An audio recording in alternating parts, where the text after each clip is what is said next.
यह कहानी उस समय की है जब भारत और पाकिस्तान एक देश हुआ करता था और तब ये दोनों देश विभाजित नहीं हुए थे। तब चिनाब नदी के किनारे तख्त हज़ारा नामक गांव में रांझा जनजाति के जाट परिवार में एक लड़के का जन्म हुआ। इस लड़के का नाम रांझा रखा गया। रांझा इस परिवार का सबसे छोटा बेटा था। रांझा से बड़े 3 भाई थे जो खेती का काम किया करते थे और रांझा माँ बाप का सबसे दुलारा बेटा होने के कारण आराम से मस्त रहकर बांसुरी बजाता था। लेकिन रांझा की किस्मत में यह आराम न होकर विधाता ने कुछ और ही लिख रखा था। रांझा की भाभीियों के द्वारा गृह कलेश करने के कारण रांझा अपना घर छोड़ दिया और इधर उधर भटकने लगा। रांझा भटकते भटकते हुए हीर के गांव झंग पंजाब में जा पहुंचा। उसने वहां पहली बार हीर को देखा और पहली नज़र में ही रांझा को हीर से प्यार हो गया।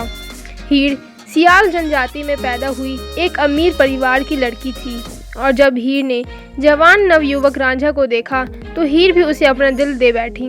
हीर नहीं चाहती थी कि रांझा उसे छोड़कर कहीं और जाए, इसलिए हीर ने रांझे को अपने पिता से कहकर गाय भैंस चराने के काम पर लगवा दिया और साथ ही साथ हीर और रांझा छुप छुप कर मुलाकात करने लगे। लेकिन वह कहते हैं ना कि ये इश्क नहीं आसान, बस इतना समझ लीजिए कि आग का दरिया है और डूब कर जाना है। हीर और रांझा की पनपती हुई मोहब्बत को ग्रहण तब लगा जब हीर के चाचा कैदों ने दोनों को मिलते हुए देख लिया और तब हीर के चाचा ने सारी बात हीर के माता और पिता को बताई। यह खबर सुनने के बाद हीर के माता पिता ने हीर का विवाह सेदा खेड़ा नामक युवक से हीर की मर्जी के खिलाफ कर दिया। रांझा हीर की शादी होते हुए देख दुखी होकर कनफटे समुदाय के फकीर से गुरु दक्षिणा लेकर फकीर बन गया और गांव-गांव और गली कूचे में गीत गाते हुए भटकने लगा। एक दिन अचानक वह हीर के ससुराल में जा पहुंचा और वहां पर उसकी मुलाकात हीर से हुई।